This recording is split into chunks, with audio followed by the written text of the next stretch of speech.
Hi, I'm Heidi, and I'm with Philippine Antics and also Expatainment Philippines. And one of our most requested videos over and over again is about me being on Social Security, pique some people's curiosities, and others have questions on can you do it and live in a foreign country.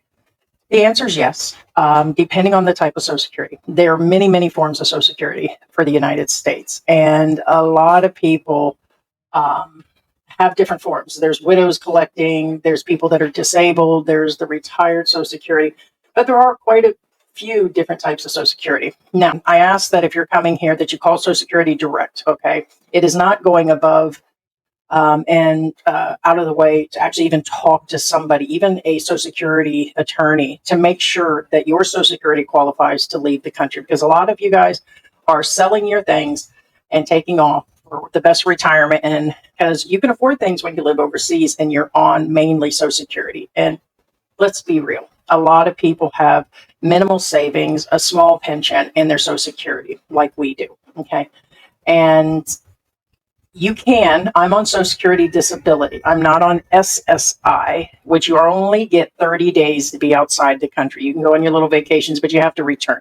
That is a supplemental income security, Social Security. That is what I would call the low income to no income for the United States. Now, Social Security SSDI, okay, based on your disabilities, the answer is yes. I get SSDI and I am allowed to leave the country. Based on SSDI, you can live outside the country, but there is limited countries you could live in. Okay, there's a few of them. When I say limited, there's only a few, okay, that you cannot live in. And on your Social Security disability, understand that Medicare does not carry over into the foreign country. Okay, so your supplements and all that would have to be used back in the United States. Now, if you decide to cut your Medicare out, you need to consider there are penalties and everything else, because I keep mine in case I'll go back to the United States for any care. And on disability, it is very highly suggested that you keep it. For others, a lot of the guys here will cut it out. If you guys can keep it and afford to keep it and you're living comfortable, keep your Medicare. Now, I want to let you know on a side note, TRICARE is accepted. That is a military insurance that is given to the military people. And I know that is for sure accepted over here. There's a lot of misinformation on that, but it is accepted. Okay. Now, down to how to get paid and what to do. Before you guys even leave, like I did, I contacted weeks in advance and told them Social Security. I called up their 800 number and let them know that I was leaving. Okay, so they do know that I am living outside of the country. Okay, I'm also registered with the U.S. Embassy. Okay, and this is very highly recommended. Now, I would probably say 7 out of 10 people leave their Social Security in the United States. Okay, they leave it with their daughter, their sons, family members. Some have homes, and then they choose to keep their banks going and so forth. I understand a big portion of them never even go back to the United States. Like they got other people, they're renting out their houses and all that. If you're a resident outside of the United States, like you're living in another foreign country, technically you're still a citizen in your country or in the U.S., but you're currently a resident in the Philippines. I would consider having your Social Security deposited here, which I did. It took me 4 years to make that decision. Why and why do people do it? Is because banks close, guys. Like if a piece of mail goes and it gets rejected, or you miss a call or an email or something, the banks have been known to shut down the accounts. There are some guys that have become homeless based on this. Don't be caught up in that, okay? Some guys live here for 20 years and it never happens. For my personal, where I feel safe and safety about the deposit and my money, I have switched it to come here because I've had bank cards that needed to be replaced. There's been close calls of me missing paperwork that has come in or a card, and I'm just not willing to do that anymore. So now let's talk about having and what you need to do, okay? And I will put the telephone numbers to the U.S. Embassy, the Federal Bureau the FBU inside of the description and their time. So let me go through some information that I have here. So bear with me as I give you some of this information. All right, so first to understand, I'll go through the deposits here in a little bit, so stick with me. But first, guys, before I go any further, please, I ask that you guys leave a comment and tell me about when you're coming, any information you can add to this. I do get things wrong. And be sure to subscribe. It helps the channel grow and it helps inform other people. Okay, so please comment, and I appreciate you guys being here. So there is a website, all this I'll put in the link. Social Security in Manila only takes calls, okay, from 8 to 11 Tuesdays and Thursdays, except for US and Philippines holidays. Okay, so it's hard to get a hold of them. I tend to call the 1-800 number. Okay, in office appointments, if you guys go in, let's say you're here and you need to go in to do something, like some guys have children and they go in to register their kids, some go in for passports, things that need appointments. Okay, walk-ins are not allowed at the U.S. Embassy. Many have tried it. They'll just show up randomly and they'll make you sit outside no matter who you are. I promise you. But they are available Monday through Friday, 8 to 11:30.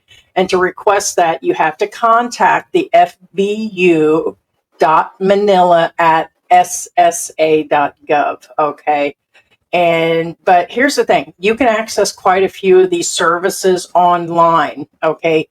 Even if you live outside the United States. Here's what I did, and many people do, and definitely get it done before you leave.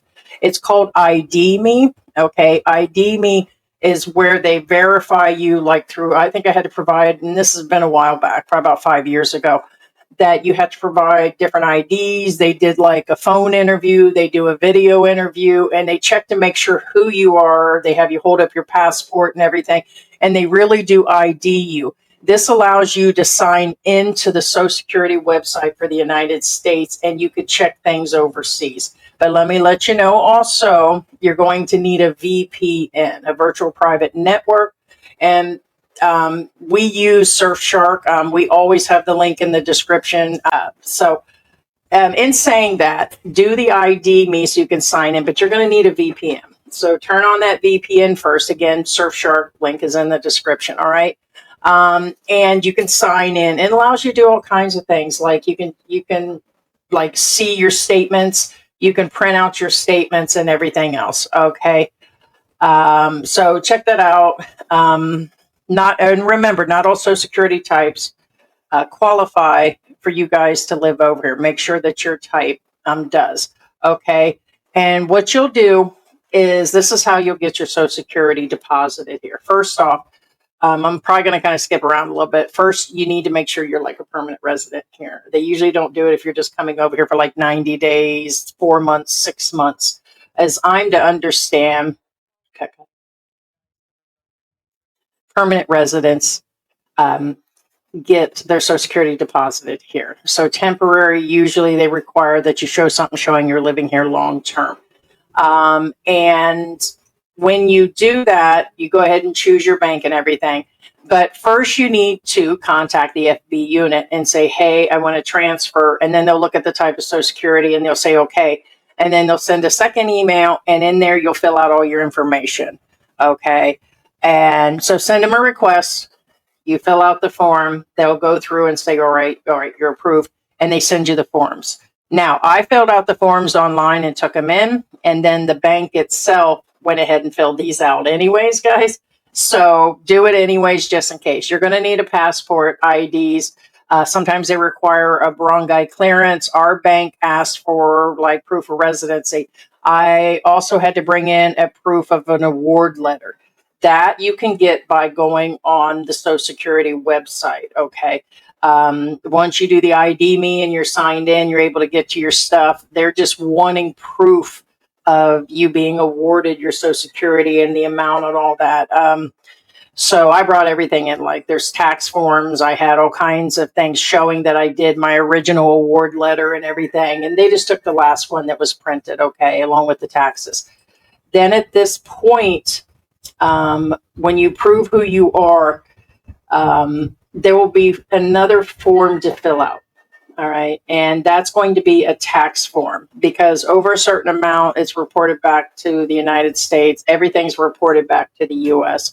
Also, on top of that, I want to let you know that, again, you're going to need to be a permanent resident. So get that ACR card going and a valid passport. And we also took in our internet bill, which is permanent. You show where you actually live. Now, being I'm living here permanently and they know about it, I do receive stuff from Social Security in the mail. I hate receiving mail here. Sometimes you get it, sometimes you don't. Okay. It took our bank almost 2 weeks to give an approval. Some banks are more difficult than others. Ours is Philippine National Bank, which is a really big operation. They went through, they scrutinized all the paperwork. I had to put a $40 deposit down, which isn't much. It's like 2,000 pesos here.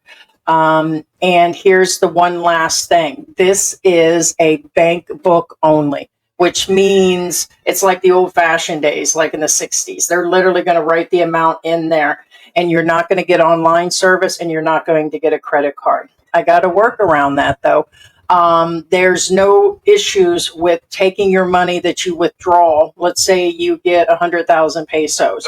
You can withdraw that 100,000 pesos and redeposit it in a second account that you can have. Okay. And then at that point, you do have that ability. You just do it right there, that moment. And so that's pretty much it, guys. Okay. If you have any questions, you can leave it in the comment section or contact us at philippineantics@gmail.com. So I appreciate you guys sticking around, and it's as easy as that. Be sure to like and subscribe.